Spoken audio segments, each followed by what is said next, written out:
In a world where shifting alliances shape the balance of power, a new security partnership has emerged in the Indo-Pacific. Over the weekend, the Philippines and Canada signed a landmark defense pact, one that could redefine the regional power map. The agreement, known as the Status of Visiting Forces Agreement, or SOVFA, is being hailed as a step toward greater military collaboration and deterrence. But it also carries deeper geopolitical implications. Behind the polished handshakes and diplomatic statements lies a strategic maneuver, one directed at the growing influence of China in one of the world's most contested maritime corridors, the South China Sea. On Sunday, Philippine Defense Secretary Gilberto Teodoro Jr. and Canadian Defense Minister David McGuinty met in Manila to finalize this SOVFA. The closed-door meeting concluded with a formal signing ceremony establishing the legal groundwork for Canadian troops to operate on Philippine soil for joint training, humanitarian missions, and military exercises.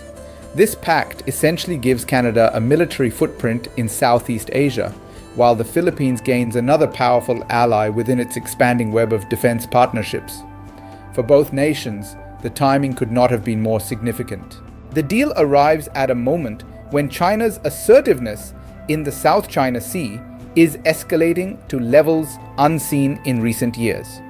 Beijing continues to lay claim to almost the entire 3.5 million square kilometer waterway, an area that handles nearly $3.4 trillion in annual global trade. The Permanent Court of Arbitration in The Hague ruled in 2016 that China's claims had no legal basis under international law, yet Beijing has dismissed the ruling and intensified its presence instead. In 2024 alone, the Philippines recorded over 120 incidents involving Chinese Coast Guard vessels, including ramming and water cannon attacks on Filipino supply ships. Several of these confrontations have taken place near the Second Thomas Shoal and the Scarborough Shoal, two flashpoints that have come to symbolize the David and Goliath struggle between the two nations. Canada's involvement in Asia-Pacific security is not new, but has historically been limited.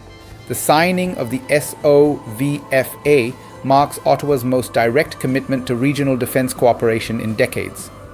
In recent years, Canada has been recalibrating its foreign policy to align more closely with the Indo-Pacific strategy unveiled in 2022.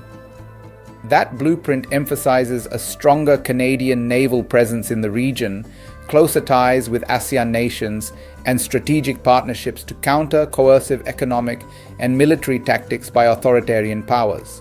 By formalizing this pact with Manila, Canada joins a growing list of Western powers, such as the United States, Japan, and Australia, that have expanded defense and intelligence sharing agreements with the Philippines.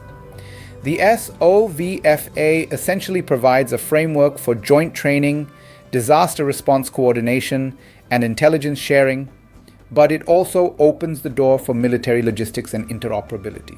For Manila, the SOVFA is part of a deliberate strategy to diversify its defense partnerships. The Philippines already maintains visiting forces agreements with the United States, Australia, Japan, and New Zealand, and is currently in talks with France, Germany, Singapore, Britain, and India to establish similar arrangements. This pattern underscores a significant shift under President Ferdinand Marcos Jr., who has moved away from his predecessor Rodrigo Duterte's China-friendly stance. Instead, Marcos Jr. has reasserted the Philippines' alliance with Western powers, restoring joint U.S.-Philippine patrols and expanding the Enhanced Defense Cooperation Agreement to include 4 new sites across Luzon and Palawan, both of which face the South China Sea and Taiwan. While Beijing has not yet officially responded to the Philippines-Canada deal, its position in similar cases has been predictably hostile. Chinese state media often accuse Manila of being a pawn of Western powers, arguing that joint exercises undermine regional stability. In the past, China's foreign ministry has labeled the Philippines a troublemaker and saboteur of peace for hosting US-led military exercises. It has also warned that foreign military presence in the South China Sea could trigger miscalculations. Given this history, diplomatic backlash is likely forthcoming. The Scarborough Shoal, a triangular chain of reefs located about 120 nautical miles off the Philippine coast, has become a microcosm of the larger South China Sea dispute. Recently, China declared the area a marine nature reserve, a move Manila denounced as a pretext for militarization. At a recent ASEAN Defense Ministers meeting in Kuala Lumpur, Secretary Teodoro condemned this action as a disguised attempt to project military dominance while eroding the sovereign rights of smaller nations.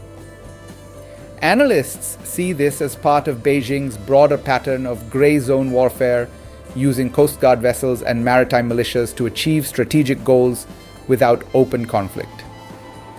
The Philippines-Canada Pact is not an isolated development, but a piece of a much larger puzzle. Across the Indo-Pacific, a quiet arms race and alliance-building campaign are reshaping the security architecture. Japan has doubled its defense budget and is set to deploy long-range missiles capable of reaching Chinese territory. Australia is investing $368 billion in nuclear-powered submarines under the AUKUS alliance, with the US and UK. India is increasing naval patrols in the eastern Indian Ocean. For Southeast Asia, the Philippines stands at the center of this transformation, both geographically and diplomatically. As one of 5 claimant nations in the South China Sea, alongside Vietnam, Malaysia, Brunei, and China, Manila's alliances are a critical counterweight to Beijing's expansionist posture. While the Defense Pact has obvious military implications, it also covers non-combat areas such as disaster response and humanitarian assistance. The Philippines, located in the Pacific Ring of Fire, faces an average of 20 typhoons per year, as well as frequent earthquakes and volcanic eruptions. Canadian and Philippine forces will coordinate on disaster relief logistics, search and rescue missions, and maritime safety operations. This dual-purpose structure is designed to make the agreement more politically palatable domestically while still serving broader strategic goals. Within the Philippines, public sentiment toward Canada's involvement has been cautiously optimistic. Many Filipinos see the pact as another layer of protection amid repeated maritime harassment by Chinese vessels. However, critics warn that hosting foreign troops could make the country more vulnerable in the event of a conflict between China and Western powers. In Canada, policymakers have emphasized the agreement's alignment with the nation's values of upholding international law and supporting smaller democracies. Defense analysts note that this is also an opportunity for Canada to project itself as a serious global security player beyond NATO and the Arctic. As the ink dries on the new Defense Pact, one question lingers: will it deter China's assertive behavior or escalate tensions further? The answer may depend on how far Manila and Ottawa go in implementing joint patrols and exercises, and how Beijing chooses to respond. For now, the Philippines has gained another partner in its widening circle of allies. Canada, meanwhile, has signaled that it intends to play a more active role in shaping the security dynamics of the Indo-Pacific. In an era defined by maritime flashpoints and shifting allegiances, this partnership represents more than just a military accord. It marks the growing resolve of middle powers to push back against hegemony and uphold the fragile balance of peace in one of the world's most vital waterways.